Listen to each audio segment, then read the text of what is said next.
أعوذ بالله من الشيطان الرجيم. الذين يستحبون الحياة الدنيا على الآخرة ويصدون عن سبيل الله ويبغونها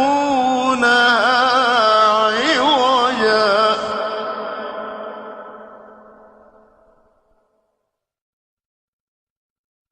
أولئك في ضلال بعيد.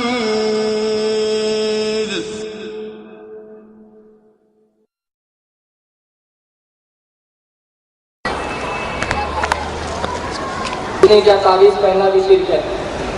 الحمدللہ والصلاۃ والسلام علی رسول اللہ وعلی آلہ واصحابہ وبعد. سب سے پہلے تو تعویذ کی جو تعریف ہے اس تعلق سے ہمارے یہاں پر جو تعویذ جس کو کہا جاتا ہے عربی زبان میں اس کو تمیمہ کہا جاتا ہے، اور اللہ کے نبی صلی اللہ علیہ وسلم نے اس بارے میں فرمایا، مسند احمد کی روایت ہے، من علق تمیمۃ فقد اشرک، جس نے تمیمہ لٹکایا اس نے شرک کیا. اسی طرح سے ایک اور روایت اس میں اللہ کے نبی صلی اللہ علیہ وسلم فرماتے ہیں من تعلق شیئا وکل الیہ، جو کوئی چیز لٹکائے اسی کے حوالے کر دیا جاتا ہے، اسی کے حوالے کر دیا جاتا ہے. ان احادیث سے اہل علم نے یہ بات کہی ہے کہ اس میں سارے تعویذ داخل ہیں. اس میں تفصیل ہے، بعض علماء اس طرف گئے ہیں کہ قرآنی تعویذ یا مسنون اذکار کے جو تعویذ یا تمائم ہوتے ہیں وہ جائز ہے، یعنی بعض علماء کا کہنا ہے. لیکن صحیح بات اس میں یہی ہے کہ اللہ کے نبی صلی اللہ علیہ وسلم کی اس حدیث میں کوئی استثناء نہیں ہے، کوئی ایکسیپشن نہیں ہے، اور اللہ کے نبی صلی اللہ علیہ وسلم نے عام طور سے بات بتلائی کہ من تعلق شیئا وکل الیہ. بعض لوگوں نے کہا کہ تمیمہ گھونگوں کو بولتے تھے جو لوگ لٹکاتے تھے، یا فلاں چیزیں تھیں. شیئا میں ساری چیزیں آ جاتی ہیں، من تعلق شیئا اس میں ساری چیزیں آ جاتی ہیں. کوئی انسان اگر شفا یا استعانت یا استمداد کے طور پر کوئی چیز گلے میں لٹکاتا ہے، اللہ کے نبی صلی اللہ علیہ وسلم کی اس حدیث سے وہ ساری چیزیں اس میں آتی ہیں. من تعلق شیئا وکل الیہ، جو کوئی چیز لٹکائے اسی کے حوالے کر دیا جاتا ہے. یعنی یہ سختی کے ساتھ اس میں جو ہے ایک منع کا پہلو ہے، اسی کے حوالے، یعنی اللہ کی توکل سے نکل کر وہ اسی کے حوالے کر دیا جاتا ہے. تو اس سے یہ معلوم ہوتا ہے کہ اس کا اختیار کرنا مناسب نہیں ہے، صحیح نہیں ہے. اور سوال جیسے پوچھا گیا تو حدیث میں خود اس بارے میں بتایا گیا کہ من علق تمیمۃ فقد اشرک. تو یہ خود اللہ کے رسول صلی اللہ علیہ وسلم کی حدیث ہے، اس کے تحت علماء نے کہا ہے کہ یہ شرک ہے.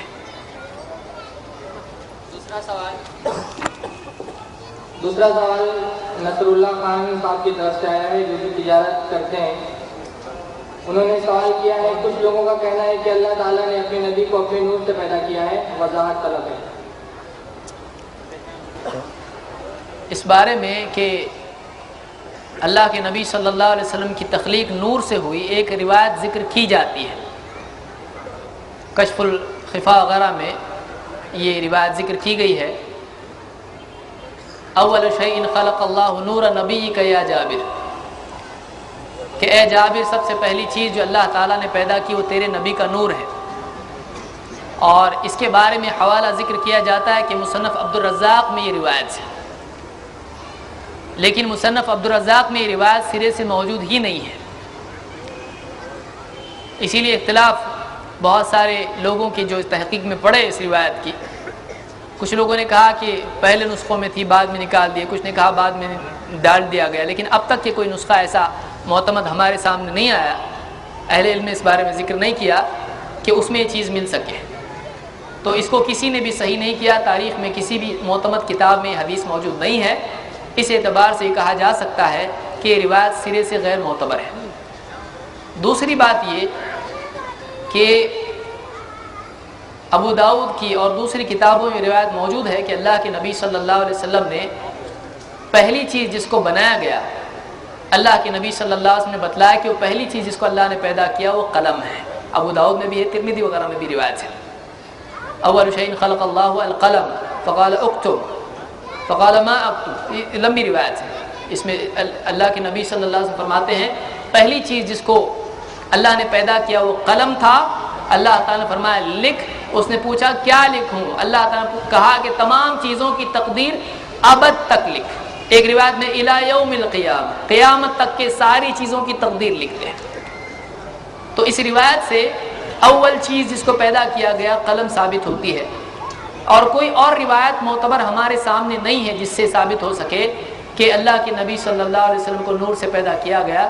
اس لیے یہ کہنا صحیح نہیں ہے کہ اللہ کے نبی صلی اللہ علیہ وسلم کو اللہ تعالیٰ نے نور سے پیدا کیا. اللہ کے نبی صلی اللہ علیہ وسلم انسان تھے اور انسان کی تخلیق مٹی سے ہوئی ہے. اس اعتبار سے بھی یہ بات صحیح نہیں ہوتی ہے. مزید یہ کہ نور کی مخلوق اور آگ کی مخلوق نے مٹی سے بنی ہوئی مخلوق کو سجدہ کیا ہے. تو فضیلت کا جو پہلو ہے وہ نور کی مخلوق ثابت ہونے میں نہیں ہے. اللہ تعالیٰ نے فرشتوں اور ابلیس کو حکم دیا تھا کہ آدم علیہ السلام کو سجدہ کریں.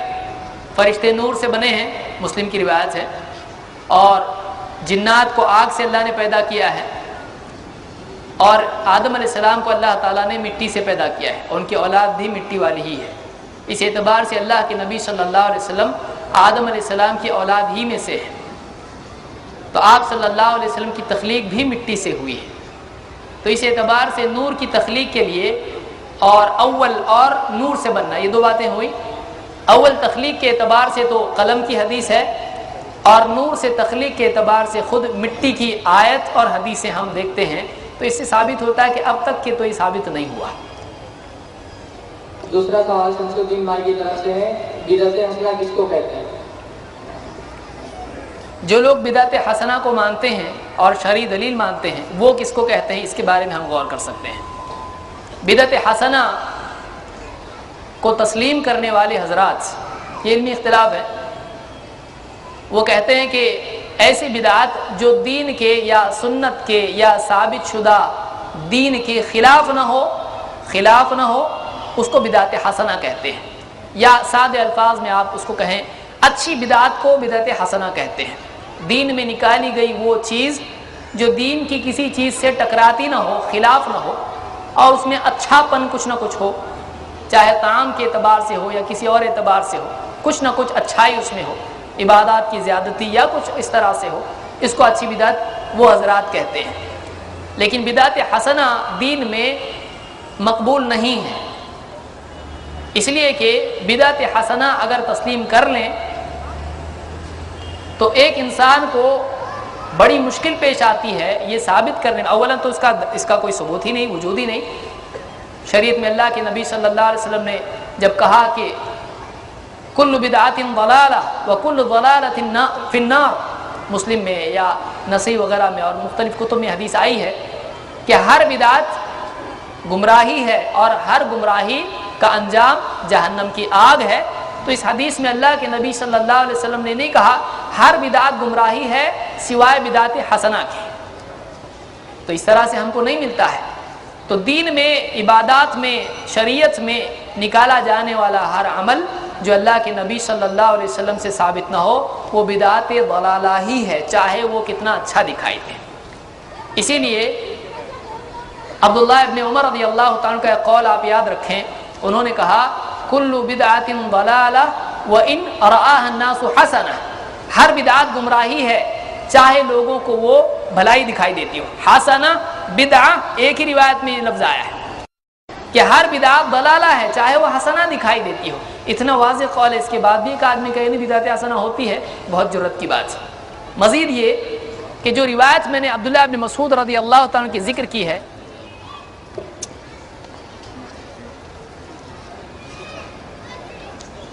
جو روایت عبداللہ ابن مسعود رضی اللہ تعالیٰ کی میں نے ذکر کی، آپ اس کو برا ثابت کر کے بتائیں.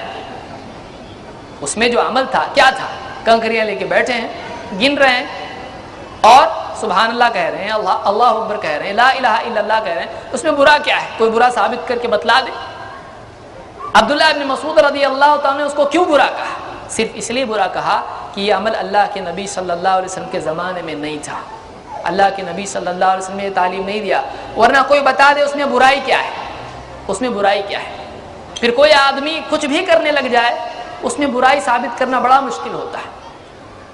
اس لیے وہ عمل جو اللہ کے نبی صلی اللہ علیہ وسلم سے ثابت نہ ہو، عبادتی امور میں، شریعت میں، ایسا عمل بدعت ہے، اور ایسے عمل کو بدعت حسنہ نہیں کہا جائے گا، چاہے وہ انسان کو اچھا دکھائی دیتا ہو۔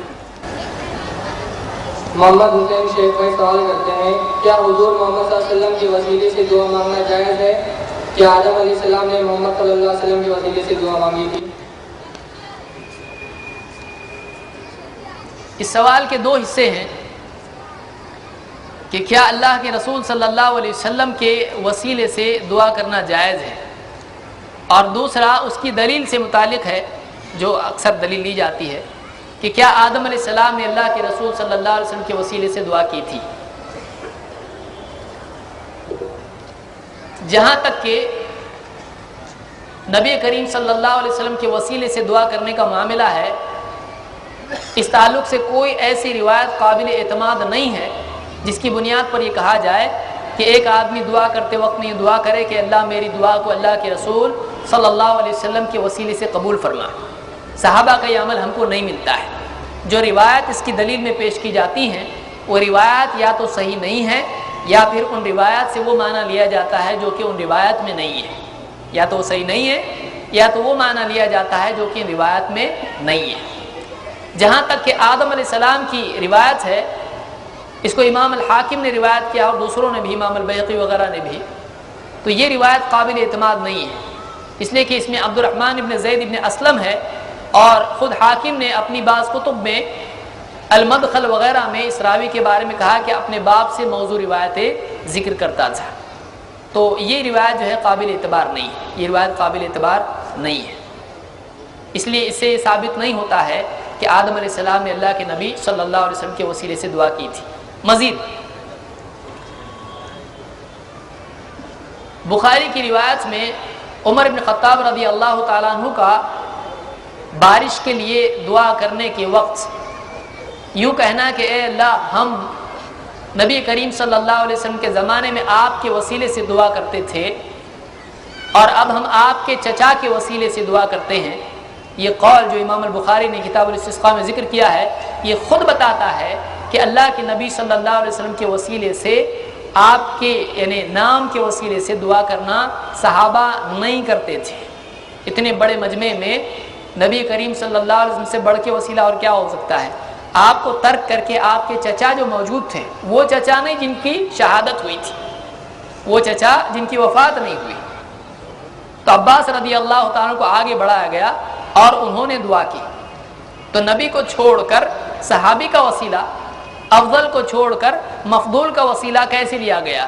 اور اتنا بڑا مجمع صحابہ کا استسقاء میں آپ جانتے ہیں مرد عورت سب جمع ہو جاتے میدان کے اندر، تو کسی نے بھی نہیں کہا ایسا کیسا کر رہے آپ، یہ کیا کر رہے ہو، کسی نے نہیں کہا، بلکہ ان کی نزدیک یہ بات معروف تھی کہ اللہ کے نبی صلی اللہ علیہ وسلم کا وسیلہ جو تھا وہ آپ کی دعا تھی، آپ صلی اللہ علیہ وسلم سے کہتے تھے، آپ دعا کرتے تھے، جیسا کہ بخاری مسلم وغیرہ کی روایت میں ہے، جمعہ میں لوگ آئے، کہا کہ یا رسول اللہ بارش نہیں ہو رہی ہے، ایسا ہو رہا ہے، آپ نے دعا کی، تو اب آپ تھے نہیں اس وقت میں موجود، نہ لوگ آپ کی قبر پر گئے، سوچیے کتنی عجیب بات ہے۔ بارش کے لیے صحابہ اللہ کے نبی صلی اللہ علیہ وسلم کی قبر پر نہیں گئے، کتنی دور تھی، مسجد نبوی کے پڑوس میں قبر تھی، مدینہ میں واقعہ ہو رہا ہے، قحط، بارش نہیں ہو رہی ہے۔ اللہ کے نبی صلی اللہ علیہ وسلم کا مرتبہ کتنا اونچا ہے، بہت اونچا ہے، آپ سارے بندوں میں سب سے افضل، سارے رسولوں میں سب سے افضل، امامت کا وقت آیا معراج میں، اللہ کے نبی صلی اللہ علیہ وسلم امام بنیں گے، ساری چیزیں سر آنکھوں پر، لیکن صحابہ نے اعمال و عبادات میں جو طریقہ اختیار کیا، میں نے درس میں بھی اپنے گفتگو میں کہا کہ صحابہ کا فہم لینا بہت ضروری ہے۔ حضرت عمر نے اللہ کے نبی صلی اللہ علیہ وسلم کی وفات کے بعد آپ کا وسیلہ ترک کر کے آپ کے چچا جو اس وقت میں موجود تھے ان کو آگے بڑھایا، یہی وسیلے کا طریقہ ہے، یہی وسیلے کا طریقہ ہے۔ اگر نبی کریم صلی اللہ علیہ وسلم کے نام کا وسیلہ لینا ہوتا تو حضرت عمر خود دعا کرتے اور وسیلہ لیتے، لیکن ایسا نہیں کیا گیا، نہ حضرت عباس نے آپ کے وسیلے سے دعا کی، تو یہ ابھی تک کے ثابت نہیں ہوا ہے اس میں مزید جو افراد یعنی اس میں تذبذب میں ہوں وہ مزید تحقیق کریں. اب تک کہ ہمارے نزدیک کوئی ایسی دلیل نہیں آئی اور علماء نے تحقیق کی پھر بھی نہیں ملی. تو ایسی کوئی دلیل اب تک کہ ہمارے سامنے نہیں ہے جس سے ثابت ہو.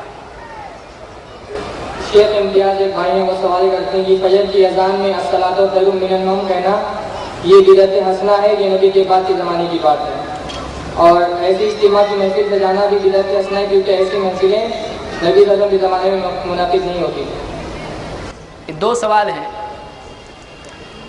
پہلا سوال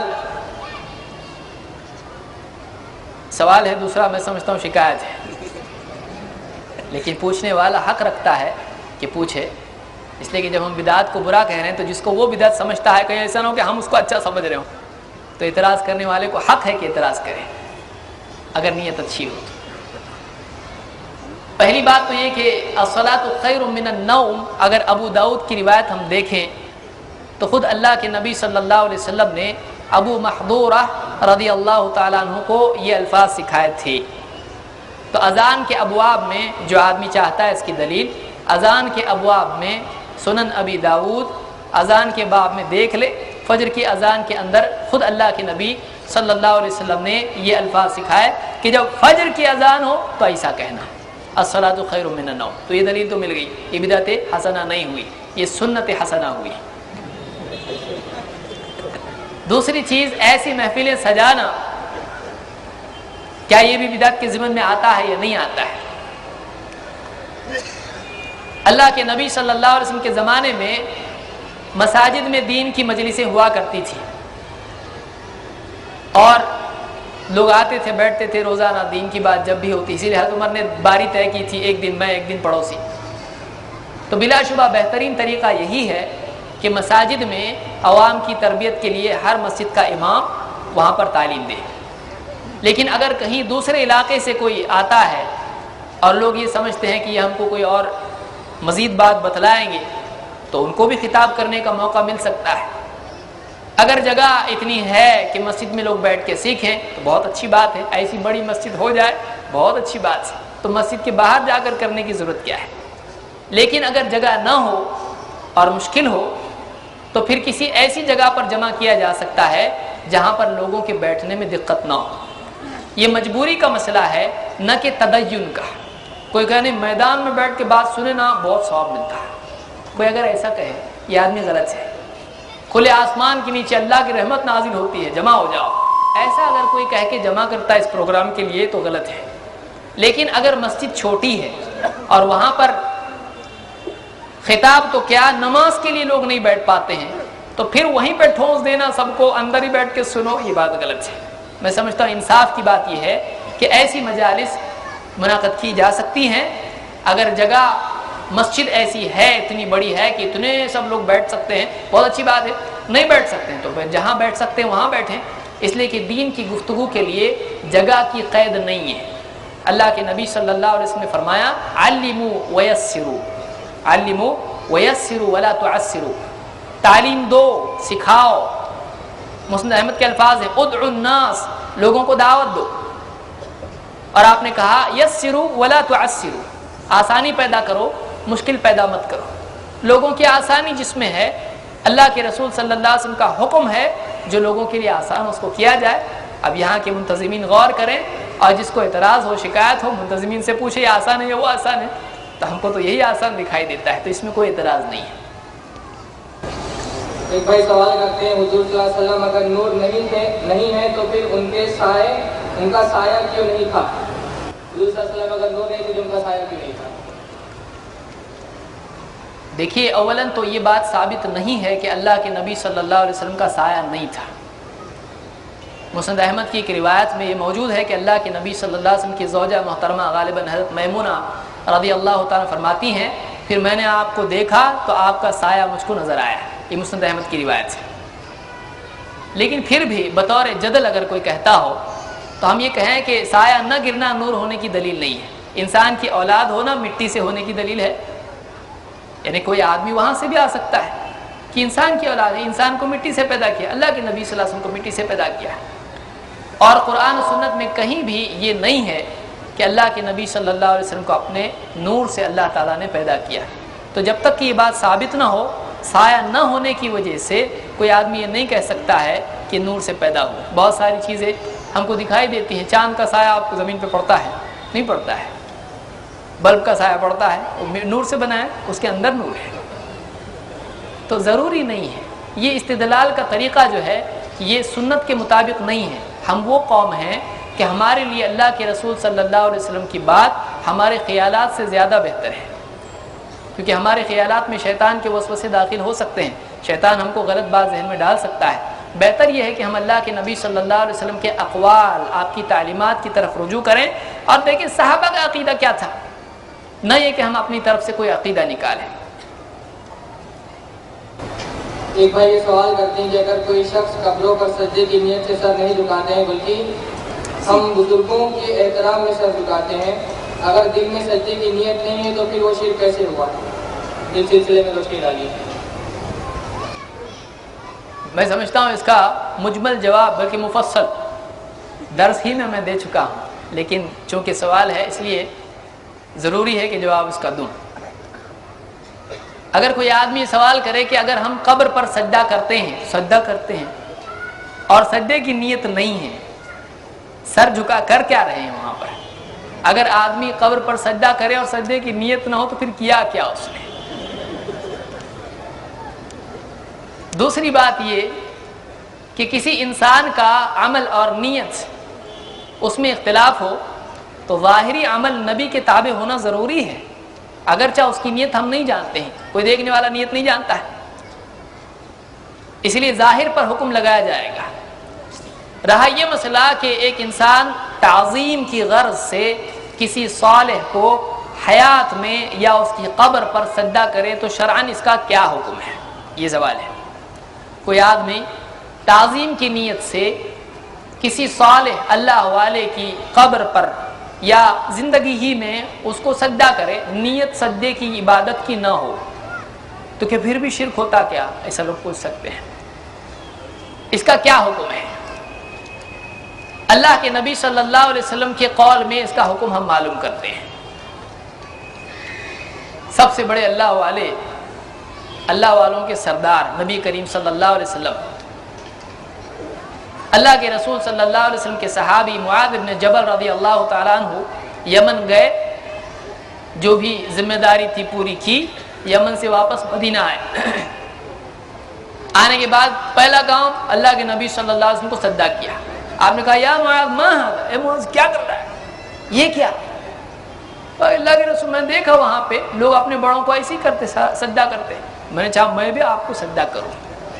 جب وہ ان کے بڑے ہیں ان کو سجدہ، ہمارے بڑے آپ ہیں، ہم آپ کو سجدہ کریں گے. کہا کہ لا تفعلوا، یہ جملہ یاد رکھیں، لا تفعلوا، ایسا مت کرنا. اور آپ نے فرمایا کہ اگر میں کسی انسان کو حکم دیتا، کسی بشر کو حکم دیتا کہ وہ کسی بشر کو سجدہ کرے تو عورت کو حکم دیتا کہ اپنے شوہر کو سجدہ کرے. اور دوسری روایت میں آپ نے کہا، مسند احمد وغیرہ کے الفاظ ہیں کہ لا یصلح لبشر ان یسجد لبشر، کسی بشر کے لیے یہ ہرگز جائز نہیں، صحیح نہیں، مناسب نہیں، ٹھیک نہیں کہ وہ کسی بشر کو سجدہ کرے.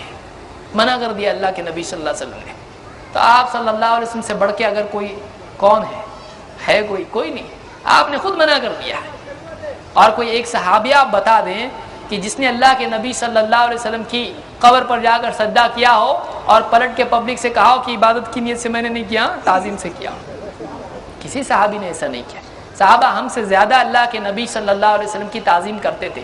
دیکھیے سجدے کا واقعہ وہاں ہوا ہے، لیکن اللہ کے نبی صلی اللہ علیہ وسلم نے اپنی زندگی میں اس کو منع کر دیا ہے. تو اللہ کے رسول صلی اللہ علیہ وسلم نے اس کو منع کیا. سوال یہاں پر یہ پیدا ہوتا ہے کہ اللہ کے رسول صلی اللہ علیہ وسلم نے فرمایا اگر میں حکم دیتا تو عورت کو حکم دیتا کہ وہ اپنے شوہر کو سجدہ کرے، من عظم حقہ علیہ، اس کا جو بیوی پہ حق ہوتا ہے اس حق کی وجہ سے. تو یہ سوال یہ پیدا ہوتا ہے کہ یہ سجدہ تعظیم والا ہوتا ہے یا عبادت والا ہے؟ عبادت والا ہو تو شرک ہو جائے گا کہ شوہر کی عبادت کرو، ایسا کہتے نہیں. شوہر کی تعظیم کرو، تو شوہر کی تعظیم کا حکم دیتا تو سجدہ کرنے کے لیے کہتا، لیکن یہ سجدہ کسی کے لیے مناسب نہیں. تو عبادت والا سجدہ تو ہے ہی نہیں، تعظیم والا سجدہ بھی نہیں ہے، اس سے منع کیا حضرت معاذ ابن جبل کو۔ حضرت معاذ نے عبادت کے طور پر سجدہ نہیں کیا تھا، تعظیم کے طور پر کیا تھا۔ جب تعظیم کا منع ہو گیا تو عبادت کا تو منع ہے ہی، تو کسی کی تعظیم اگر ہو سکتی ہو تو نبی کریم صلی اللہ علیہ وسلم کی ہو سکتی تھی، لیکن آپ نے اپنی تعظیم سے اس طرح سے منع کر دیا تو باقی سب کا منع اپنے آپ ہو گیا۔ سب سے افضل کے لیے منع تو آپ سے کمتر کے لیے زیادہ منع۔ کریم بھائی شاندار درست سے سوال کرتے ہیں، کیا فرماتے علماء کرام اس مسئلہ کے بارے میں کہ نبی کریم صلی اللہ علیہ وسلم کو علم غیب تھا یا نہیں؟ صحیح جواب دیں۔ جس میں 2 بار صحیح آئے کتنا صحیح ہونا چاہیے؟ 2 بار کی شرط ہو اس میں، صحیح۔ اللہ کے نبی صلی اللہ علیہ وسلم کے بارے میں یہ مسئلہ ہمارے بہت سارے بھائی یہ مانتے ہیں کہ اللہ کے رسول صلی اللہ علیہ وسلم عالم الغیب تھے، لیکن اس میں بجائے تعصب کے، دشمنی کی، یہ بات یاد رکھیے، علمی اختلاف، تحقیق کا اختلاف، دلوں میں دشمنی اور نفرت کا بیج بننا نہیں چاہیے۔ ہر آدمی اس کی کوشش کرے کہ وہ دیکھے، تحقیق کرے، کتاب و سنت کی روشنی میں جو بات صحیح اس کو تسلیم کرے۔ اگر ثابت ہو جائے کہ علم غیب تھا تو ہم کیوں نہیں مانیں گے، لیکن اگر ثابت نہیں ہوتا ہے اور اس کے بالعکس باتیں ثابت ہوتی ہیں تو یہ بات لازم ہو جائے گی کہ ہم اس بات کو تسلیم کریں جو حق ہمارے سامنے آتا ہے۔ اللہ کے نبی صلی اللہ علیہ وسلم کو اللہ تعالیٰ نے غیب کی خبریں دیں، یہی وجہ ہے کہ آج ہم کو معلوم ہے کہ جنت میں کیا کیا ہے، دجال آئے گا تو کیا ہوگا، اور پچھلی قوموں میں بنی اسرائیل نے کیا کیا کیا۔ تو پچھلی قوموں کے واقعات اور موجودہ غیبیات اور مستقبل کی خبریں، قیامت میں ایسا ہوگا، یہ ساری غیب کی چیزیں ہیں، اللہ کے نبی صلی اللہ علیہ وسلم کے بتلانے سے ہم کو معلوم ہوئی ہے۔ لیکن آپ صلی اللہ علیہ وسلم کو اللہ نے بتلایا، اللہ نے خبر دی اور آپ نے ہم کو خبر دی، تو اس اعتبار سے اللہ نے اللہ کے نبی صلی اللہ علیہ وسلم کو غیب کی بعض باتیں بتلائی اور آپ نے امت کو بتلائیں، یہ ہم مانتے ہیں۔ لیکن کوئی یہ کہے کہ اللہ کے نبی صلی اللہ علیہ وسلم کو ایسی صلاحیت دی گئی تھی کہ آپ تمام غیبی باتوں کو خود سے جان لیتے تھے اور آپ کو سب کچھ معلوم تھا، کوئی چیز آپ سے ڈھکی چھپی نہیں تھی، کوئی بات ایسی نہیں تھی آپ کے زمانے میں یا بعد کی یا پچھلی کہ آپ پر چھپی ہوئی ہو، ایسا نہیں تھا۔ اگر کوئی آدمی مانتا ہے تو یہ بات غلط ہے۔ غلط کیوں ہے؟ اس لیے کہ اللہ کے نبی صلی اللہ علیہ وسلم کی حدیثیں اس کے خلاف ہیں۔ اللہ کے نبی صلی اللہ علیہ وسلم نے متعدد مقامات پر فرمایا کہ میں نہیں جانتا۔ آپ نے فرمایا لا ادری اتبع نبی ام لا، مسلم کی حدیث ہے، ایک اور دوسری بھی روایت ہے میرے سامنے رکھی ہوئی ہے۔ آپ نے فرمایا کہ میں نہیں جانتا تبع نبی تھے یا نہیں تھے۔ تو لا ادری کا جملہ اللہ کے نبی صلی اللہ علیہ وسلم کا استعمال کرنا یہ بتلاتا ہے۔ اس لیے میں نے پڑھی ہے ایک کتاب جو لکھی گئی ہمارے بعض حضرات نے، جاء الحق وغیرہ، اس میں انہوں نے کہا ہے کہ صراحتاً ہونا چاہیے، نہیں معلوم، میں کیا جانوں، اس طرح کے جو جملے ہیں یا اللہ جانتا ہے، اس طرح کی بات نہ ہو۔ تو صراحتاً ہے میں نہیں جانتا، لا ادری، میں نہیں جانتا۔ اور بھی آپ نے بعض باتیں اس میں ذکر کی اور اس میں کہا کہ لا ادری، میں نہیں جانتا۔ ایک اور روایت جس کو امام ابو داؤد نے روایت کیا ہے اپنی سنن میں، جو وضاحت اس میں مزید ہمارے لیے ہو جاتی ہے، اللہ کے رسول صلی اللہ علیہ وسلم نماز پڑھ رہے تھے مسجد میں، اور مسجد میں کنکریاں تھی اور آپ جوتیاں پہنے ہوئے نماز پڑھ رہے تھے امامت کی حالت میں۔ آپ نے نماز ہی کی حالت میں جوتیاں نکال دی۔ صحابہ پیچھے نماز پڑھتے تھے اور صحابہ جانتے تھے اتباع کس کو کہتے ہیں۔ صحابہ نے نماز ہی کی حالت میں اپنی جوتیاں اتار دی۔ نماز کے بعد اللہ کے رسول صلی اللہ علیہ وسلم نے پوچھا کہ تم نے کیوں اتاری اپنی جوتیاں؟ صاحب نے کہا آپ نے اتاری تو ہم نے بھی اتاری، آپ نے نماز میں اپنی جوتیاں اتاری، ہم نے بھی اتاری۔ سنت کے لیے سبب ضروری نہیں، حکمت جاننا ضروری نہیں، یہ بات یاد رکھیے، اصول ہے یہ۔ کسی چیز پر عمل کر، بعض لوگ آج بولتے ہیں نا اس میں سائنس کا کیا فائدہ ہے، اچھا ضروری نہیں ہم کو معلوم ہو. بچپن سے کھانا کھاتے ہیں اندر کیا ہوتا ہے جا کے معلوم نہیں, ہضم کیسے ہوتا ہے, لیکن فائدہ ہوتا ہے اتنا معلوم ہے, فائدہ ہوتا اتنا معلوم ہے بس. اندر پیٹ میں کون سی آنت میں کدھر جاتا ہے ضروری نہیں بھائی. آپ کو سنت پر عمل کرنے سے فائدہ ہوتا ہے, اللہ راضی ہوتا ہے, نجات ہوتی ہے, اتنا معلوم ہے ہم کو. اس میں کیا علت ہے, کیا حکمت ہے, کیا فائدہ ہے, نہیں بھی معلوم ہو ہے فائدہ, نہیں بھی معلوم ہو تو عمل کرنا کافی ہے فائدہ حاصل کرنے کے لیے. جیسے دوائی کے فائدے کے لیے اس کا حکم اور اس کا جو ہے حکمت جاننا ضروری نہیں ہے. دوائی کھا لیا, ڈاکٹر صاحب نے بول دی, کھا لیا, فائدہ ہو جاتا ہے, نہیں معلوم کیا ہوا. صحابہ نے فوراً نکال دی جوتیاں. آپ نے کہا جبریل میرے پاس آئے تھے اور مجھ سے کہا کہ آپ کی جوتیوں کے نیچے گندگی ہے. آپ کی صحیح روایت ہے, ابو داؤد کی روایت ہے, کتب ستہ میں سے ابو داؤد ہے, بخاری مسلم ابو داؤد ترمذی نسائی ابن ماجہ, ابو داؤد کی روایت ہے. جبریل آئے اور مجھ کو بتلایا کہ آپ کی جوتیوں کے نیچے گندگی ہے, نجاست ہے, اذن گندگی ہے. میں نے جوتیاں نماز میں ہی نکال دی. اور تم میں سے جب کوئی مسجد آئے تو اپنی جوتیوں کے نیچے دیکھ لیا کرے, اگر اس میں گندگی ہو تو رگڑ کے اس کو صاف کر دے اور پھر مسجد میں آئے. بتائیے کیا اللہ کے نبی صلی اللہ علیہ وسلم جو اللہ کے گھر کی عظمت میں سب سے زیادہ حق ادا کرنے والے, کیا جان بوجھ کے سب معلوم رہے کہ بھی گندگی مسجد میں لے کے جائیں گے؟ آپ لے کے جائیں گے, پھر اللہ کے رسول صلی اللہ علیہ وسلم کیسے جائیں گے لے کے؟ ہم اللہ کے رسول صلی اللہ علیہ وسلم سے یہ بے ادبی مسجد کی ہم سمجھ ہی نہیں سکتے ہیں, تسلیم ہی نہیں کرتے ہیں کہ اللہ کے نبی صلی اللہ علیہ وسلم نے جان بوجھ کے وہ گندگی آپ مسجد میں لے گئے. اگر جانتے ہوئے نہیں لے جائے تو پھر کیسا لے کے گئے؟ اچھا جبریل کیوں آ رہے؟ جب معلوم ہے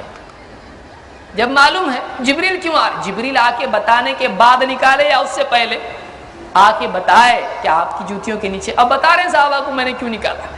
تو معلوم ہوا کہ اللہ کے نبی صلی اللہ علیہ وسلم کو بعض باتیں معلوم تھیں, بعض باتیں نہیں بھی معلوم تھیں.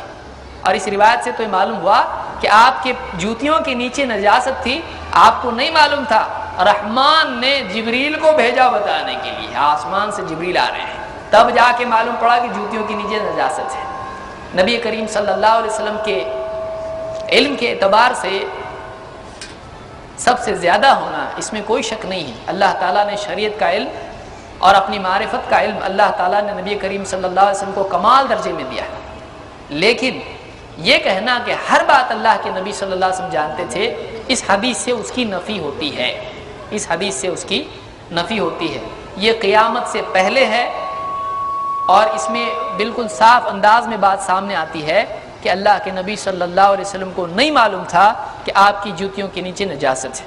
ایسے کئی واقعات ذکر کیے جا سکتے ہیں, یہ میں مثال کے طور پر کہہ رہا ہوں وقت کی قلت کی وجہ سے. ایک ربانی بھائی کوئی ہے کاکینہ کا صاحب ہے, وہ اپنی فیملی کا انتظار کرنے کے لیے مجھے برائے کر ملاقات کرتے. اشفاق بھائی کال سینٹر میں وہ کام کرتے ہیں. وہ لکھتے ہیں کہ کیا ابن تیمیہ مشکل کشا ہے؟ ایسا اہل حدیث والوں کی معتبر کتاب سیرت ابن تیمیہ پیج 72 پر لکھا ہے, اس کا کھلا جواب دیں. اگر ابن تیمیہ ہو یا ابو تیمیہ ہو, کوئی بھی بڑا سے بڑا عالم ہو, اس کے بارے میں جب بتائیے نبی کے بارے میں یہ عقیدہ رکھنا مناسب نہیں ہے, صحابہ کا عقیدہ نہیں تھا یہ, تو پھر ابن تیمیہ یا کوئی اور, ابن قیم ہو یا کوئی اور ہو, امام البخاری ہوں یا امام ابو حنیفہ رحمۃ اللہ علیہ ہوں یا امام شافعی ہوں یا کوئی بھی ہو, یہ جتنے ہمارے اسلاف ہیں انہوں نے ہم کو توحید سکھائی ہے. ان کے بارے میں کوئی آدمی عقیدہ رکھنے لگے کہ یہ مشکل کشا ہیں تو یہ بات بالکل غلط بات ہے. جو بھی آدمی ایسا کہتا ہے یا جس نے بھی ایسا کہا ہے وہ توبہ کرے اللہ سے. دوسری بات یہ کہ آپ دیکھیں مثال کے طور پر اللہ کے نبی صلی اللہ علیہ وسلم کے پاس, بخاری کی روایت سے, اللہ کے نبی صلی اللہ علیہ وسلم کے پاس ایک عورت آئی اور اس کو مرگی کی بیماری تھی, اور آ کے کہا کہ اللہ کے رسول مجھ کو مرگی کی بیماری ہے اور اس کی وجہ سے میں بے ہوش ہو جاتی ہوں, تو آپ اللہ سے دعا کیجئے کہ وہ مجھ کو شفا دے. آپ شفا دیجئے نہیں, بلکہ آپ اللہ سے دعا کیجئے کہ اللہ تعالیٰ مجھے شفا دے. اللہ کے نبی صلی اللہ علیہ وسلم نے فرمایا کہ اگر تو چاہے تو میں تیرے لیے دعا کرتا ہوں، اور اگر تو چاہے تو صبر کر، اس کے بدلے تیرے لیے جنت ہے۔ اس عورت نے کہا کہ میں صبر کروں گی، لیکن اللہ سے اتنی دعا کیجئے کہ جب دورہ مجھ کو پڑتا ہے تو بے پردگی میری نہ ہو۔ دیکھیے کیسے لوگ تھے، وہ عورتیں کیسی تھی اس زمانے کی۔ یہاں تو آدمی کیا کہے گا، دعا کر تو میرے لیے، ابھی بعد میں بہت نماز پڑھوں گا جنت مل جائے گی مجھ کو۔ یہ ٹینشن نکلنا چاہیے کہ نبی کی دعا ہے اور جنت کا وعدہ ہو رہا ہے، ہم اپنے عمل سے کر پائیں نہیں کر پائیں معلوم نہیں، مل رہا ہے، آخرت مل رہی ہے، جنت یقینی ہو رہی ہے۔ دنیا کا نقصان صحیح، کب آج ہیں کل گئے، صبر کر لیں گے، کیا مسئلہ ہے۔ صحابہ آخرت کے مقابلے میں دنیا کو ترجیح نہیں دیتے تھے، دنیا کے مقابلے میں آخرت کو ترجیح دیتے تھے۔ کہا کہ میں صبر کروں گی، لیکن اتنی دعا کیجئے کہ جو میری بے پردگی ہو جایا کرتی ہے، ایسے وقت میں ہوش نہیں رہتا ہے، گر جاتی ہوں، چکر آگے دورہ پڑ جاتا ہے، تو وہ نہ ہو۔ شریعت کا احساس اس حالت میں بھی ہے۔ آپ نے دعا کی۔ ایک لمبے زمانے کے بعد ابن عباس رضی اللہ تعالیٰ نے اس عورت کو دیکھا طواف کر رہی ہے، تو اپنے ساتھی سے کہا، دے گا تجھ کو جنتی عورت بتاؤں؟ کہا بتائیے۔ کہا دے وہ عورت جنتی عورت ہے، وہ جو طواف کر رہی ہے۔ تو اس سے ایک بات یہ معلوم ہوئی، عجیب بات یہ ہے، وہ عورت آ کے نہیں کہی یا رسول اللہ مجھے شفا دیجئے، آپ نے یہ نہیں کہا۔ وہ کیا کہہ رہی ہے، آپ اللہ سے دعا کیجئے کہ اللہ مجھ کو شفا دے۔ آپ نے نہیں کہا ایسا کیسا، تو یہ کہے کہ آپ شفا دیجئے کیونکہ مشکل کشا تو میں ہوں، کیا ایسا کہا؟ نہیں۔ آپ نے کہا اگر تو کہے، تو چاہے تو میں اللہ سے دعا کرتا ہوں کہ تجھ کو شفا دے، کیونکہ آپ صلی اللہ علیہ وسلم اسی دین پر تھے جس پر ابراہیم علیہ السلام تھے۔ وَإِذَا مَرِضْتُ فَهُوَ يَشْفِينِ۔ ابراہیم علیہ السلام نے دعا اپنی قوم کو دعوت میں کیا کہا، جب میں بیمار ہو جاتا ہوں تو اللہ مجھ کو شفا دیتا ہے۔ ابراہیم علیہ السلام کو شفا دینے والا اللہ ہے۔ امت کے اور بڑے بڑے نبی، زکریا علیہ السلام کو اولاد دینے والا اللہ ہے، ابراہیم علیہ السلام کو اولاد دینے والا اللہ ہے، اور یونس علیہ السلام کو مچھلی کے پیٹ سے نجات دینے والا اللہ ہے۔ بتائیے ان کی مشکلوں کو حل کرنے والا اللہ ہے، پھر ہم کسی بات کے دور کے 7ویں صدی یا 8ویں صدی کے کسی کے عالم اور کسی یعنی اہل علم میں سے کسی کے بارے میں عقیدہ رکھیں مشکل کچھ آئے، بالکل بہت ہی بری بات ہوگی، یہ غلط بات ہے، یہ ہم اس کو نہیں مانتے۔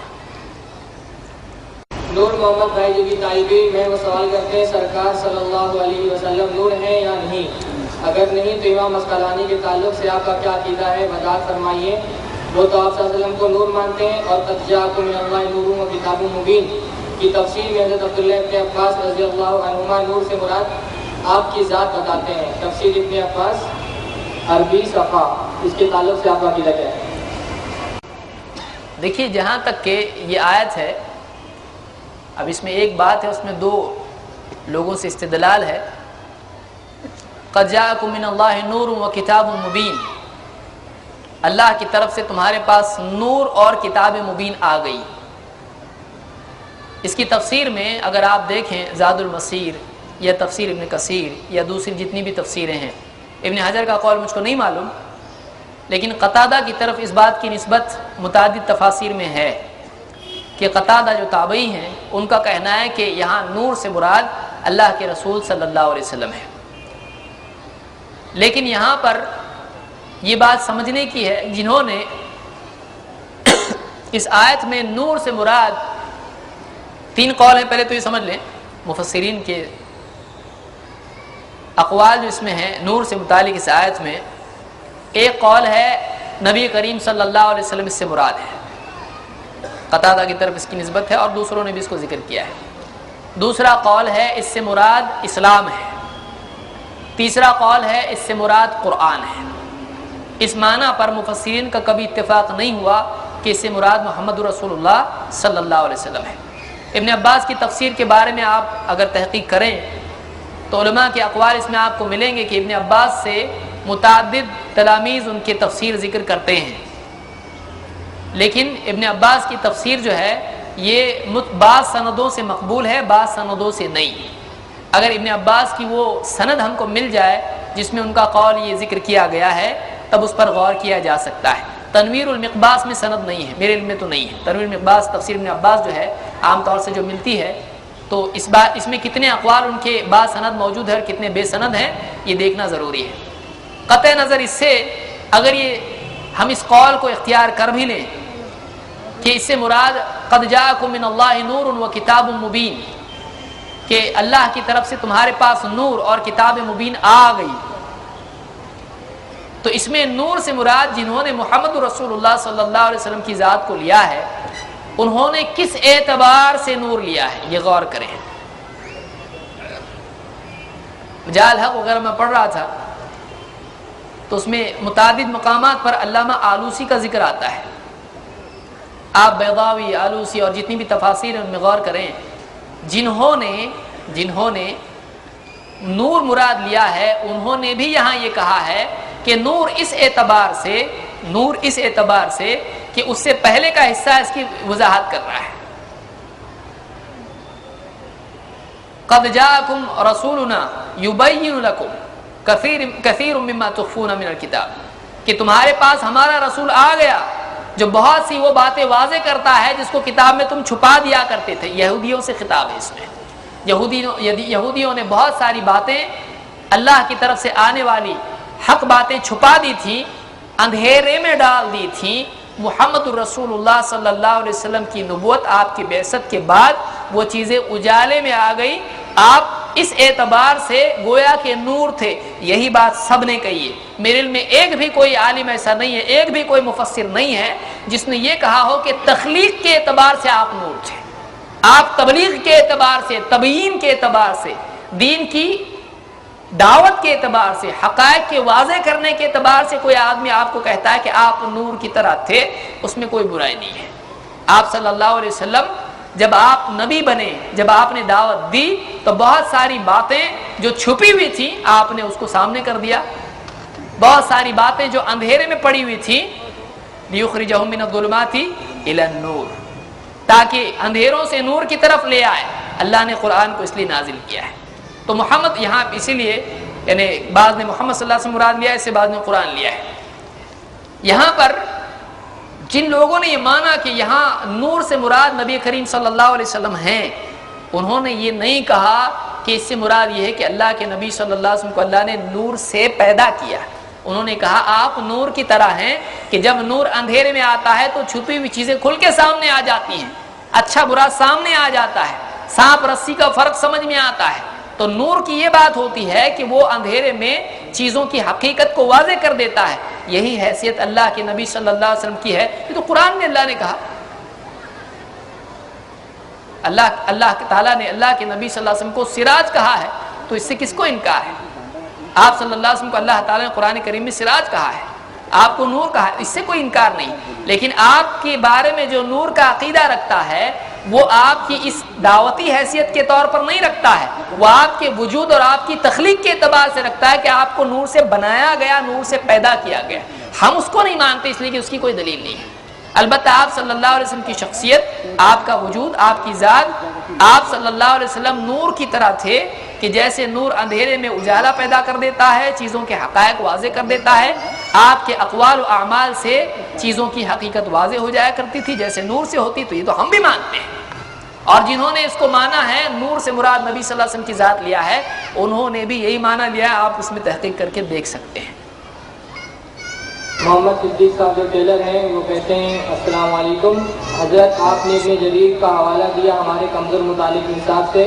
ابن جریر تبری شیعہ فرقے سے تعلق رکھتے تھے، تو ان کی روایت کہاں تک اعتبار ہے؟ جہاں تک کہ ابن جریر دو ہیں، ایک تبری ہیں اور ایک دوسرے ہیں۔ ابن جریر اگر شیعہ تھے تو پھر تفسیر ابن کثیر کو بھی شیعی ماننا پڑے گا، اس لیے کہ امام ابن کثیر نے تفسیر ابن کثیر ہے کیا؟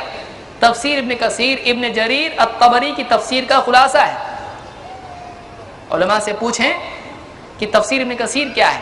تفسیر ابن کثیر جو کہ تمام جو ہے مختلف جن میں آپس میں اختلاف ہے، تمام فرقے تفسیر ابن کثیر کو مانتے ہیں۔ تفسیر ابن کثیر کی بنیاد تفسیر طبری پر ہے، تو علماء سے مزید تحقیق کریں اس میں۔ تفسیر ابن جریر جو ہے اس کو عام طور سے علماء نے اختیار کیا ہے اور متعدد کتابوں میں اس کا حوالہ دیا ہے۔ یہ کہنا بہت ظلم ہوگا کہ وہ شیعہ تھی۔ قاضی وسیم احمد اس لیے اس میں آپ میرا تفسیر ابن جریر کا حوالہ ترک کر دیں، میں نے تفسیر ابن کثیر کا بھی دیا ہوں، وہ چھوڑ دیں، یہ لے لیں، تفسیر ابن کثیر پہ تو کوئی جھگڑا نہیں ہے، اس کو لے لیں، تفسیر ابن جریر کو چھوڑ دیں۔ تو میں نے 2 حوالے دیے ہیں۔ اگر میرے حوالے کو رد اس وجہ سے کیا جائے کہ ابن جریر کا حوالہ دیا جا رہا ہے، ٹھیک ہے چھوڑ دیجئے، تفسیر ابن کثیر کا بھی تو میں نے حوالہ دیا ہے، تو میری بات اپنی جگہ قائم ہے۔ محمد ابن قیس تابعی کی روایت میں نے حوالہ پیش کیا تھا تفسیر ابن کثیر اور ابن جریر کا، ابن جریر کا آپ چھوڑ دیں، ابن کثیر کا لے لیں۔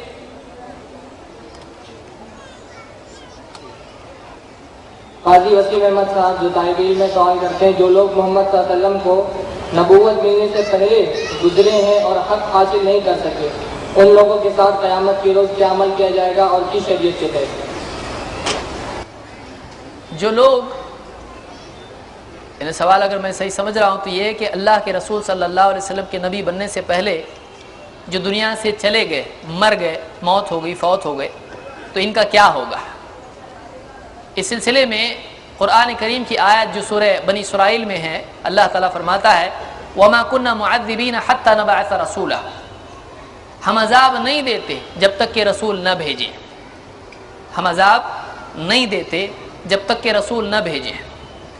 اس آیت کے تحت ابن کثیر نے اس آیت کے تحت مسند احمد کے، ابو داؤد الطیالسی کے، اور اسی طرح سے اگر یادداشت صحیح تو طبرانی کے حوالے سے ایک روایت نقل کی ہے کہ قیامت کے دن 4 لوگ ہوں گے جو اللہ کے ہاں شکایت کریں گے، عذر پیش کریں گے۔ ان میں سے ایک آدمی وہ ہوگا جو بہرا ہوگا، گونگا، جس کو سننے نہیں آتا، اس لیے کہ اکثر اوقات گونگے کا سبب بہرا ہونا ہوتا ہے۔ دوسرا وہ ہوگا جو بہت بوڑھا تھا، ایک دم بڑھاپے کو پہنچ گیا کہ جس بڑھاپے میں آدمی کو چیزوں کی تمیز ختم ہو جانے کے قریب ہو جاتی ہے۔ تیسرا وہ آدمی جو پاگل تھا، مجنون، اور چوتھا وہ آدمی جو فترہ میں مرا ہے، الذی مات فی الفترہ۔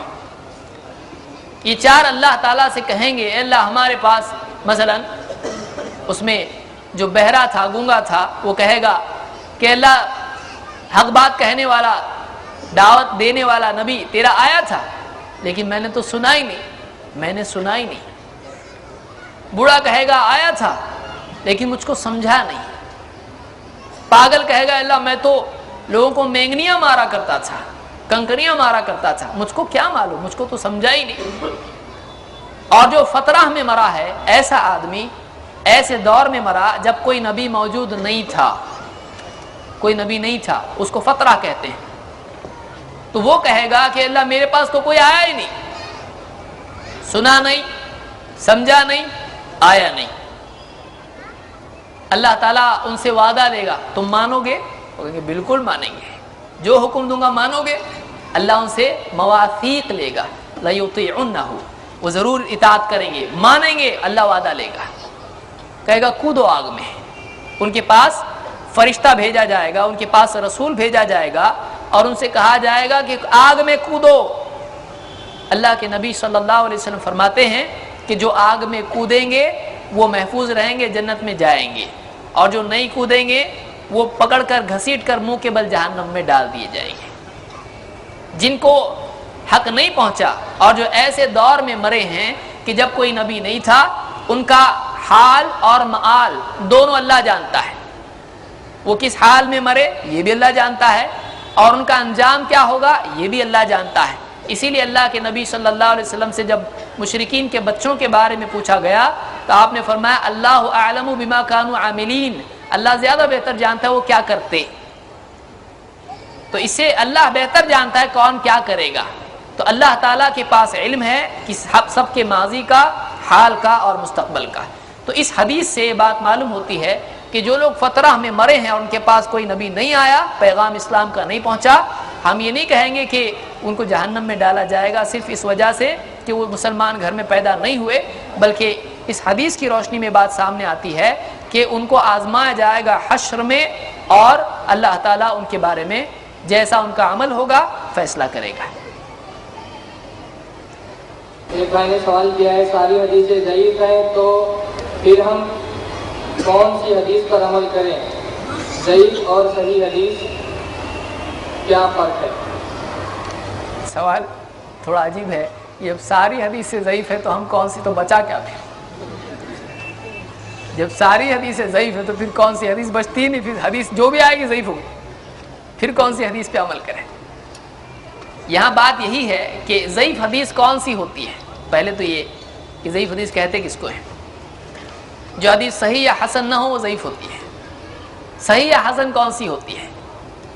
وہ حدیث ابن کثیر نے اپنی کتاب میں، اور متعدد علماء نے جو بھی مصطلح الحدیث میں کتابیں لکھی ہیں، انہوں نے 5 باتیں حدیث کے تعلق سے کہی ہیں کہ اگر کسی حدیث میں یہ 5 باتیں ہوں تو وہ حدیث صحیح ہوتی ہے، اور اگر یہ 5 باتیں نہ ہوں تو وہ حدیث صحیح نہیں ہوتی ہے.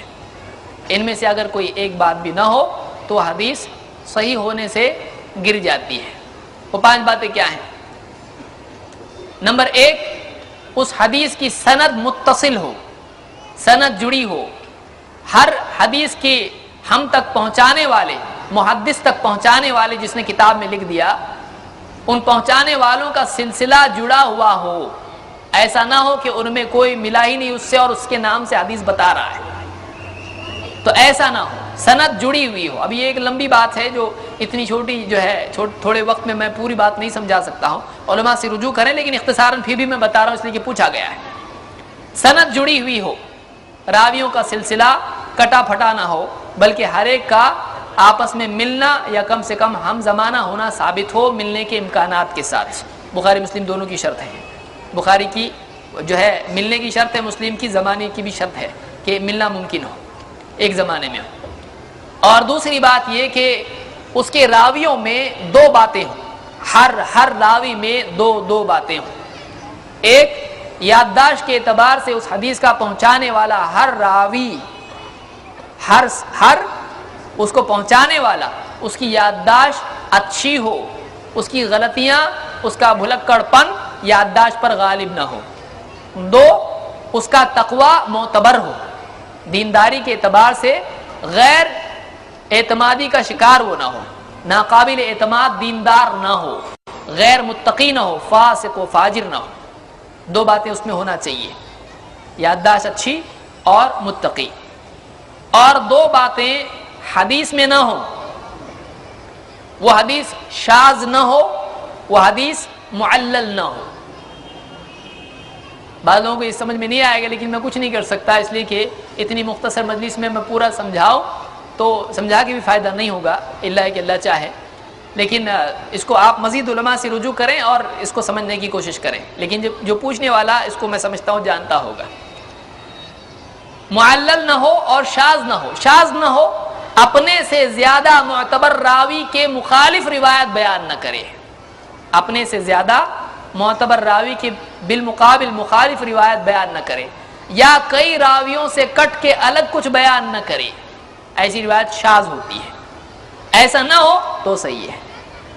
معلل نہ ہو، بظاہر حدیث دکھائی تیری سند جڑی ہے، لیکن سند جڑی ہوئی نہیں ہے.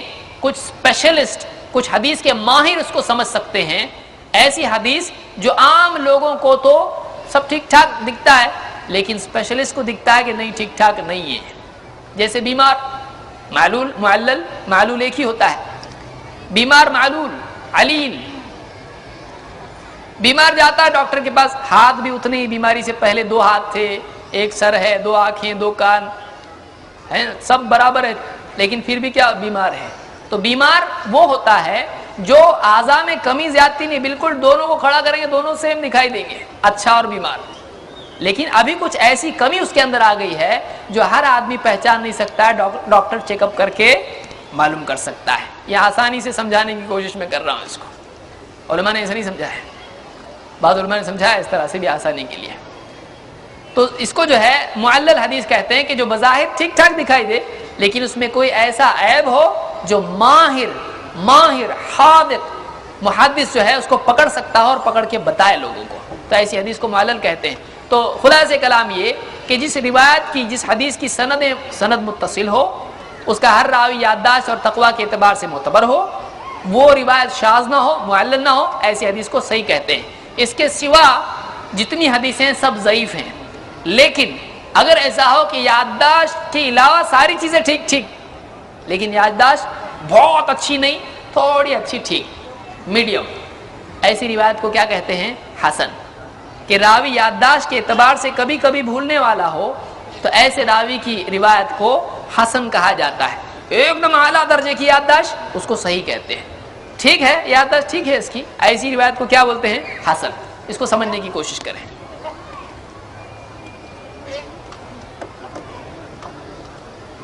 محمد خالد خان صاحب جن کی جوتے کی دکان ہے، وہ سوال کرتے ہیں کچھ ایسے اسکول ہیں جہاں پر بچوں کو کھڑا کر کے عیسائیوں والا پریئر کام کیا جاتا ہے، تو کیا ایسے اسکول میں بچے کو پڑھانا درست ہے یا نہیں؟ جوتے کی دکان ہے، تھوڑا سوچ کے جواب دینا پڑے گا۔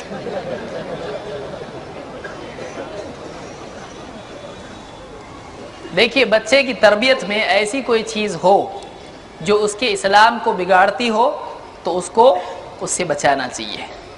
اب اس میں دو صورتیں ہیں کہ ایک اسکول سے نکال دیں، لیکن عام طور سے تمام اسکول کا حال عنقریب کم زیادہ ایسے ہی ہوتا ہے۔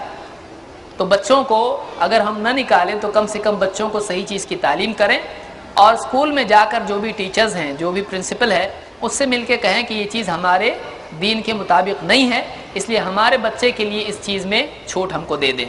میں سمجھتا ہوں کہ اس طرح سے ٹیچر سے اگر ملتے ہیں، پرنسپل سے ملتے ہیں، تو اس میں کوئی خرابی نہیں ہوگی، بجائے اس کے کہ ہماری طرف سے کوئی اشتعال اس میں بتایا جائے۔ سمجھداری کے ساتھ جو بھی ذمہ داران اسکول کے ہیں ان سے بات کریں کہ چیز ہمارے اسلام کے خلاف ہے، باقی چیزیں آپ کی جو بھی قاعدے قانون ہیں ہم کو تسلیم ہے اسکول کی پڑھائی کے اعتبار سے، لیکن یہ چیز اسلام سے ٹکراتی ہے، تو ہماری ریکویسٹ ہے آپ ہمارے بچے کو سمجھداری سے بات کریں، تو میں سمجھتا ہوں حل ہو سکتا ہے مسئلہ۔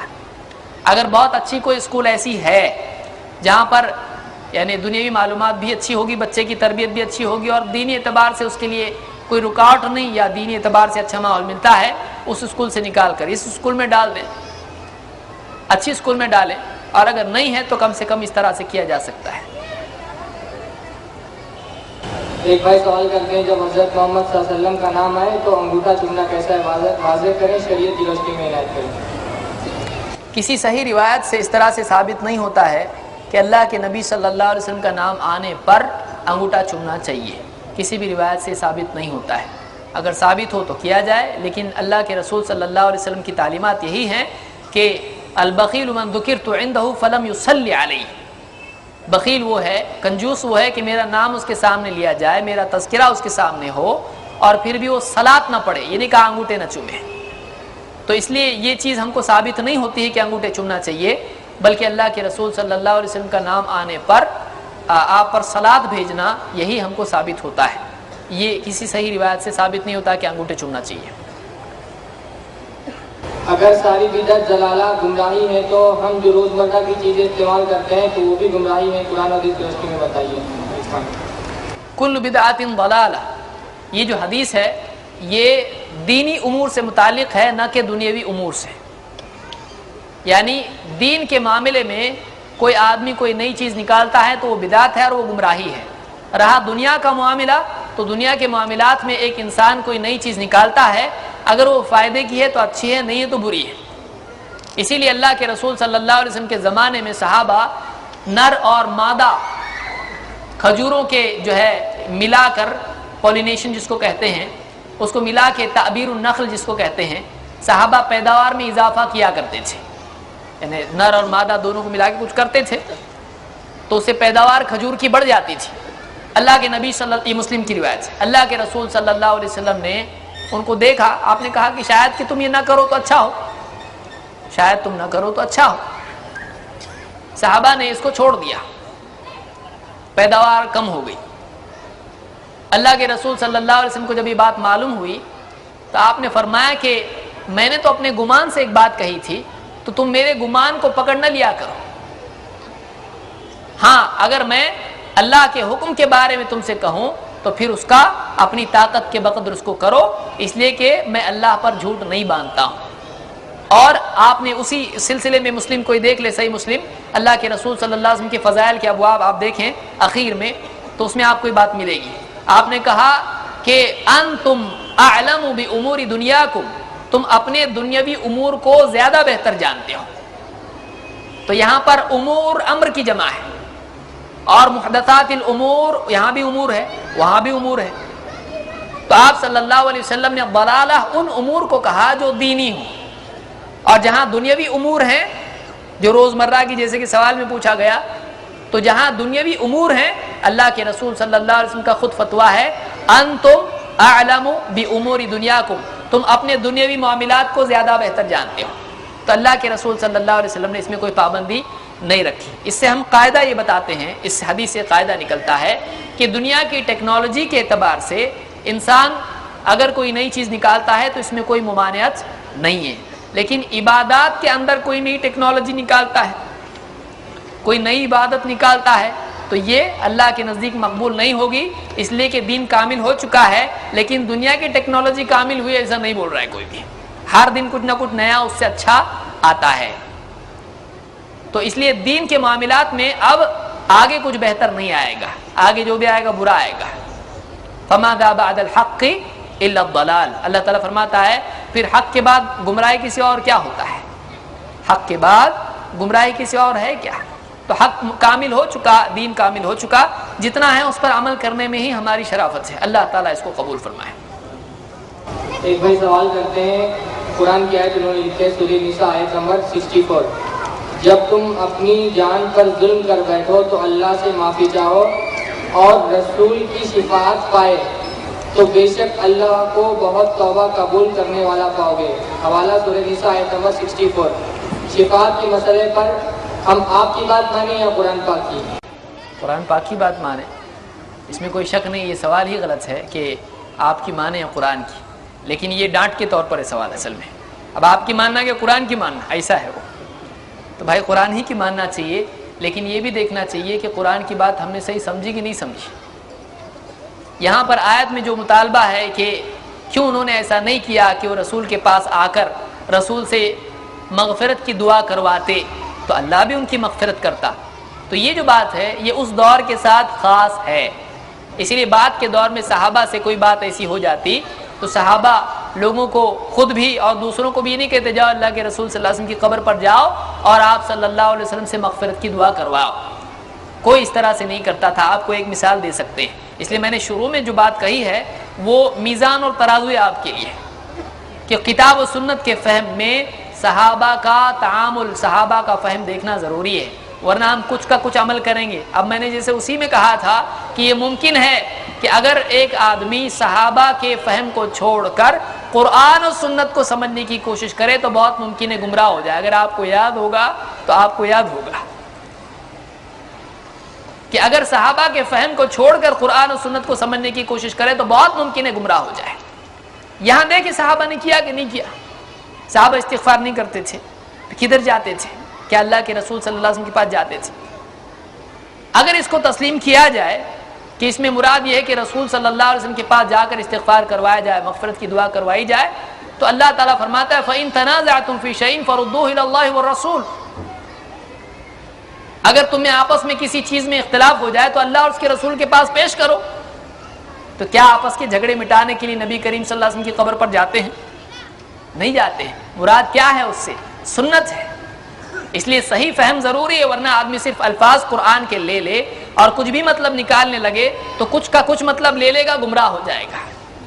اس لیے یہ دیکھیں کہ اس آیت پر صحابہ نے عمل کیا یا نہیں. کیا صحابہ اللہ کے رسول صلی اللہ علیہ وسلم کی قبر پر جایا کرتے تھے؟ اس بارے میں کوئی دلیل ہم کو صحابہ سے نہیں ملتی ہے. یہ اللہ کے رسول صلی اللہ علیہ وسلم کے زمانے کی بات ہے. مثلا ایک عورت اللہ کے رسول صلی اللہ علیہ وسلم کے پاس آئی، امام البخاری نے اس کو روایت کیا ہے، اور کہا کچھ مانگا، کچھ حاجت تھی. اللہ کے رسول صلی اللہ علیہ وسلم نے کہا ابھی نہیں، بعد میں آنا. اس عورت نے کہا اگر میں بعد میں آؤں اور آپ نہ ملیں تو؟ اور صحابی کہتے ہیں اس کی مراد یہ تھی کہ اگر آپ کی وفات ہو جائے تو کیا؟ آپ کی وفات ہو جائے، میں آؤں اور آپ نہ ملیں مجھ کو تو؟ آپ نے کہا ابو بکر کے پاس آنا ہے.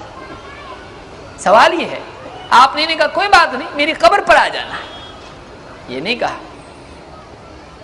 جو زندگی میں دینے والے اگر وفات کے بعد بھی دیتے ہیں تو آپ قبر پر بلا لیتے، لیکن آپ نے کیا کہا؟ میرے بعد اگر میں نہ ملوں تو ابو بکر صدیق رضی اللہ تعالیٰ عنہ کے پاس جانا۔ اس سے کیا معلوم ہوتا ہے کہ آپ صلی اللہ علیہ وسلم خود حاجت مندوں کو اپنی قبر پر نہیں بلاتے تھے، اس وقت کے جو ذمہ دار ہوتے تھے ان کے پاس بھیجتے تھے۔ یہی ہمارا عقیدہ ہے۔ جب نبی نے نہیں بلایا ہم زبردستی جانا، کتنی عجیب بات ہے۔ نبی نے کہا نہیں، میرے بعد اگر میں نہ ملوں ابو بکر کے پاس جانا۔ تو اس سے بات معلوم ہوتی ہے کہ آپ صلی اللہ علیہ وسلم سخی تھے، اور آپ صلی اللہ علیہ وسلم اگر وفات کے بعد بھی آپ قبر سے اگر عطا کرتے تو آپ صلی اللہ علیہ وسلم اپنی قبر پر بلاتے، اس لیے کہ سخی کی سخاوت کا تقاضا ہے کہ نہ کہے اور اگلا وعدہ کرے تو اپنے پاس بلائے، کسی اور کے پاس نہ بھیجے۔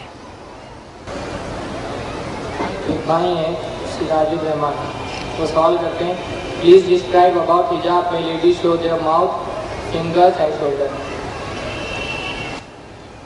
دیکھیے، عورتوں کے حجاب کے تعلق سے سوال ہے کہ عورتوں کا حجاب چہرے کا، خاص طور سے میں سمجھتا ہوں چہرے ہی کے بارے میں سوال ہے، چہرے کا حجاب ہے یا نہیں ہے۔ یہاں پر چہرے کا حجاب ہے یا نہیں میں علماء کا اختلاف نہیں ہے۔ چہرے کا حجاب واجب ہے یا نہیں میں اختلاف ہے۔ چہرے کا حجاب کرنا چاہیے کہ نہیں اس میں اختلاف نہیں ہے۔ اس لیے عام طور سے شیخ الالبانی کا فتویٰ جو لوگ عام طور سے جس سے استدلال کرتے ہیں، اس کی روایت جو بھی ہیں، خود شیخ الالبانی نے کہا کہ خود اللہ کے نبی، آڈیو میں سنا ہوں اس کو، اللہ کے رسول صلی اللہ علیہ وسلم کے زمانے میں روایت ایسی ہیں کہ صحابیات چہرے کا بھی پردہ کرتی تھیں، لیکن وہ اس کے قائل ہیں کہ اس کے وجوب کی دلیل نہیں ہے۔ اور ان سے پوچھا گیا کہ عورتیں کیا کریں، چہرے کا حجاب کریں یا نہ کریں، تو انہوں نے کہا کہ بہتر یہی ہے کہ چہرے کا حجاب کرنا چاہیے، خصوصاً جو فتنہ اور جو بھی چیزیں اس طرح کی ہوتی ہیں، بہتر یہی ہے کہ ایک مسلمان بہن، ایک مسلمان خاتون چہرے کا بھی حجاب کرے، لیکن کوئی اگر اس کو واجب قرار دے تو اس کے پاس دلیل ہونا ضروری ہے۔ سلف ہی سے اس مسئلے میں اختلاف ہے، سلف ہی سے، شروع ہی سے اس میں اختلاف ہے، لیکن زیادہ بہتر، اس کو کسی نے نہیں کہا کہ اچھا نہیں چہرے کا حجاب کرنا ہے، بلکہ سبھی نے کہا ہے کہ بہتر یہی ہے کہ چہرے کا حجاب کرے۔ تو بہتر میں بھی یہی سمجھتا ہوں کہ یہی کہوں جو عام طور سے علماء نے کہا کہ بہتر یہی ہے کہ عورت چہرے کا حجاب کرے، اس لیے کہ اللہ کے رسول صلی اللہ علیہ وسلم کے زمانے میں یہ ہوتا تھا۔ اس کی متعدد دلیلیں بھی علماء نے ذکر کی ہیں۔ جمیل بھائی، جیسے کہ ابھی 15 منٹ ہمارے پاس اور ہیں اور سوالات تقریباً ملتے جلتے، تو ہمارے احباب کا یہ درخواست ہمارے احباب کی کہ کچھ عام نصیحتیں والدین سے تعلق سے اور دعوت کے تعلق سے۔ جہاں تک کہ والدین کا تعلق ہے، ایک انسان کے لیے لازم ہے کہ وہ قرآن کی نصیحت کو یاد رکھے کہ اللہ سبحانہ و تعالیٰ نے اپنے ساتھ والدین کا ذکر کیا، انشکر لی ولی والدیک، میرا شکر کر اور اپنے والدین کا، اس لیے کہ اللہ تعالیٰ کی ابتدائی نعمت جو نعمت وجود ہے اللہ تعالیٰ نے انسان کو عطا کی، تو اس کے لیے والدین کو ذریعہ بنایا، اور آدمی اپنے وجود میں اللہ کے رب ہونے کے اعتبار سے محتاج ہے کہ اللہ رب ہے، اللہ خالق ہے، اس نے اس کو پیدا کیا، لیکن اس کی پیدائش کے لیے انتخاب اس کے والدین کا کیا، ان کے ذریعے اس کا وجود اس کو ملا، تو ان کا جتنا شکر کیا جائے کم ہے۔ اس لیے ایک انسان کو چاہیے کہ وہ جیسے اللہ تعالیٰ کی نعمتوں پر شکر کرتا ہے، اللہ کے حکم کی تعمیل میں والدین کا بھی شکر مانے اور ان کے ساتھ بدسلوکی نہ کرے، اس لیے کہ والدین سے بدسلوکی کرنا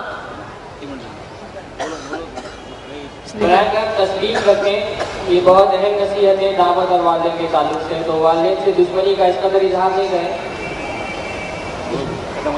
نہیں، وہ فوراً والدین کی خدمت کے لیے جا رہے ہوں، ہو سکتا ہے، بدگمانی نہ کریں۔ خدمت کا تعریف سمجھیں، خدمت کی تعریف کیا ہوتی ہے؟ براہ کرم تشریف رکھیں، ابھی اور بھی بہت سارے سوالات ہیں، استفادہ مکمل ہو جاتا ہے۔ والدین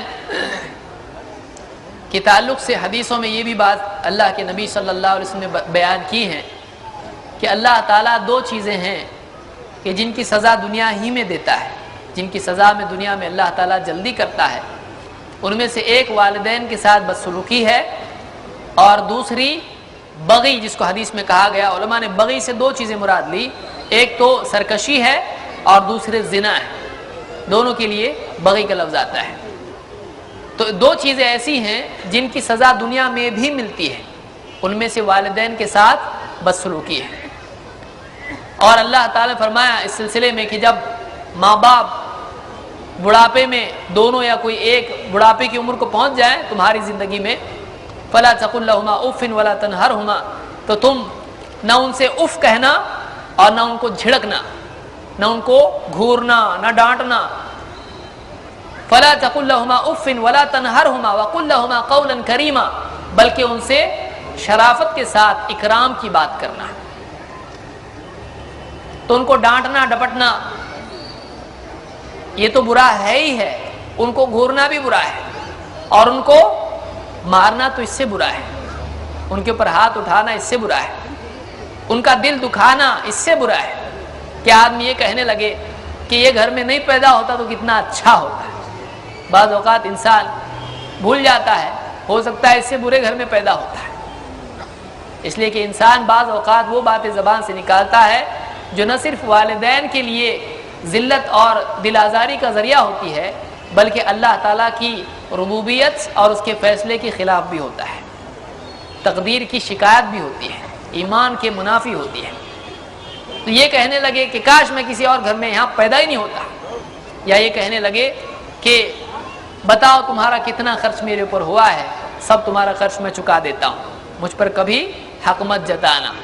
یہ ساری جتنی چیزیں ہیں، فلا تقل لهما اف ولا تنهرهما، نہ گھورے آدمی، نہ مٹھی بنائے، نہ دانت پیسے، نہ ہونٹ اندر لے ان کو دیکھ کے، نہ آنکھیں بھویں اوپر کرے، نہ منہ پھیر دے ناراضگی کے ساتھ میں، بلکہ والدین ہیں، انہوں نے جس طرح سے اس کی تربیت کی ہے، انہوں نے کسی بدلے سے نہیں کیا ہے، انہوں نے ابتدا کی احسان کی۔ اگر یہ آج والدین کے ساتھ اچھا سلوک کرے گا بھی، تبھی بھی جواب میں کرے گا، ابتدا کے طور پر نہیں ہوگا۔ انہوں نے کیا ہے پہلے ہی، یہ جواب میں کر رہا ہے۔ کوئی بھی سمجھانے والا کہے گا اتنا ماں باپ نے تیرے لیے کیا، تو کیا کر رہا ان کے لیے؟ تو انہوں نے پہلے کر دیا، ان کو کچھ ملا نہیں تھا۔ 9 مہینے کی تکلیف ماں کی اور باپ کی بھاگ دوڑ اور وہ ساری تکلیفیں جو ایک گھر کو بھگتنی پڑتی ہیں اولاد کے بعد، ان کی خوشی ان کی تکلیفوں پر غالب آ جاتی ہے۔ اولاد کا پانا ان ساری تکلیفوں پر غالب آ جاتا ہے۔ والدین کو بڑھاپے میں پانا اجر کی تمنا میں ان ساری تکلیفوں پر غالب آنا چاہیے۔ بڑھاپے میں والدین کو پانا، آدمی سوچے چلو جنت بنانے کا موقع ملا، اپنے کو جنت بنانے کا موقع ملا، بڑھاپے میں ان کو میں نے پایا، ان کی خدمت کر کے اللہ تعالیٰ کی رحمت، اللہ کی طرف سے اجر اور مغفرت مجھ کو مل جائے گی۔ تو اس لیے بہت ضروری ہے کہ اللہ تعالیٰ نے فرمایا کہ فلا تقل لهما اف ولا تنهرهما وقل لهما قولا كريما، اور ان سے کریم بات کرنا، شرافت کے ساتھ، اور اسی طرح سے اکرام کی بات کرنا۔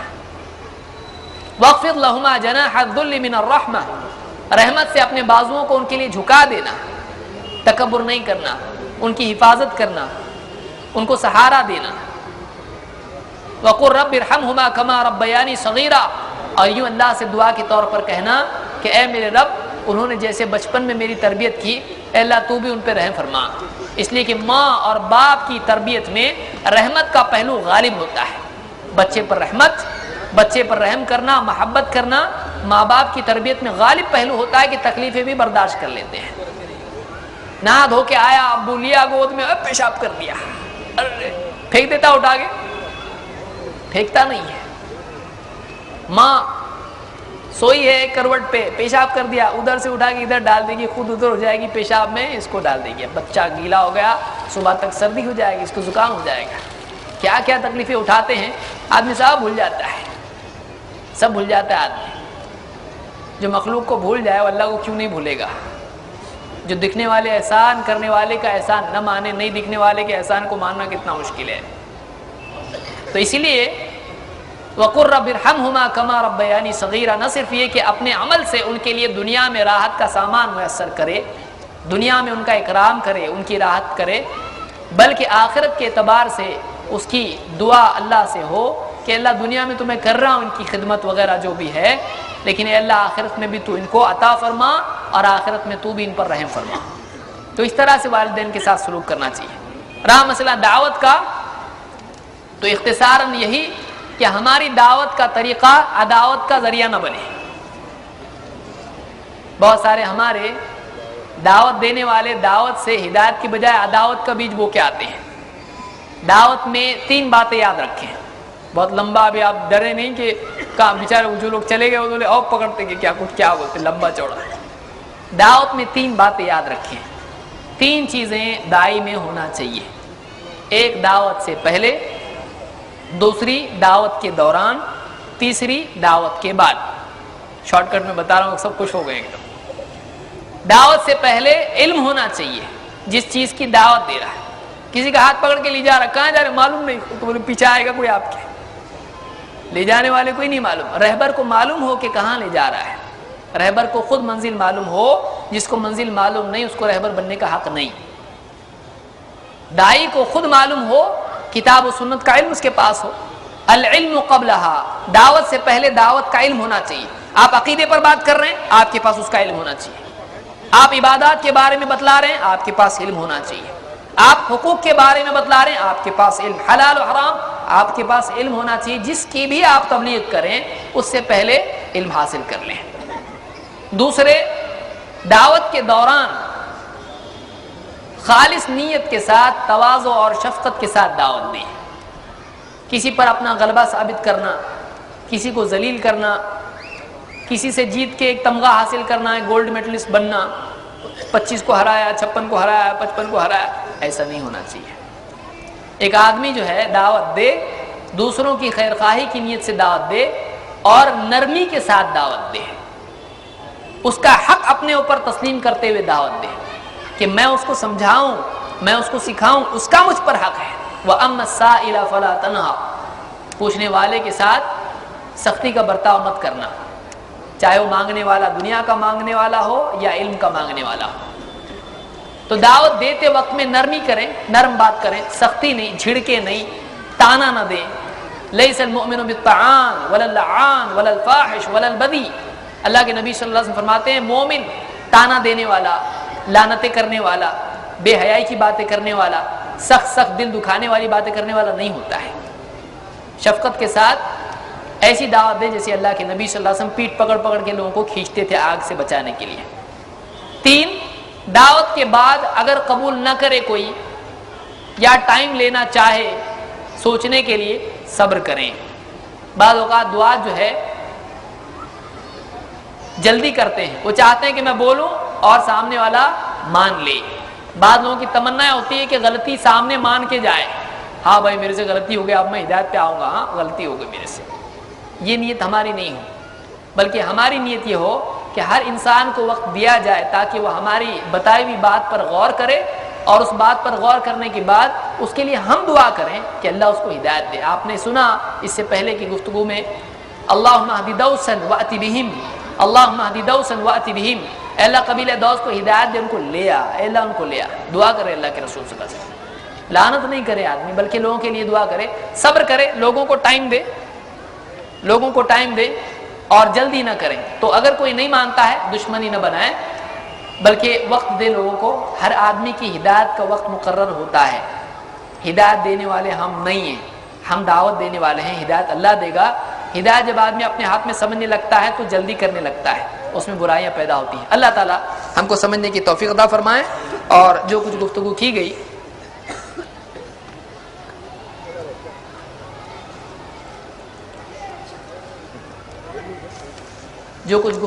گئی اللہ تعالیٰ اس میں جو کمی رہی اللہ تعالیٰ اس کو معاف فرمائے، اور اللہ تعالیٰ سارے مسلمانوں کے سارے مسائل کو حل فرمائیں، اور دنیا آخرت میں ہم سب کو کامیاب فرمائیں.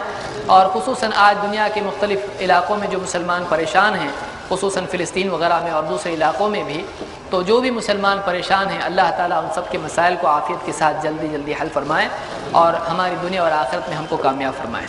سبحانک اللہم و بحمدک، اشہد ان لا الہ الا انت، استغفرک و اتوب الیک. أعوذ بالله من الشيطان الرجيم. ادع إلى سبيل ربك بالحكمة والموعظة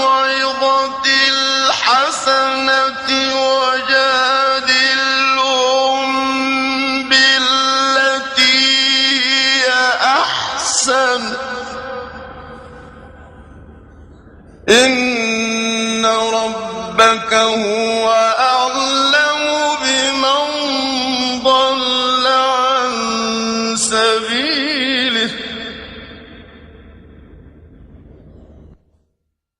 وهو أعلم بالمهتدين. أعوذ بالله من الشيطان الرجيم. قل هذه سبيلي أدعو إلى الله على بصيرة أنا ومن اتبعني وسبحان الله وما أنا من المشركين.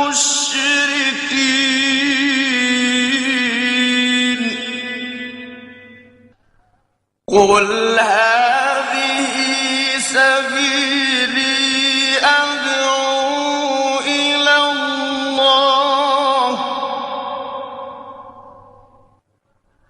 على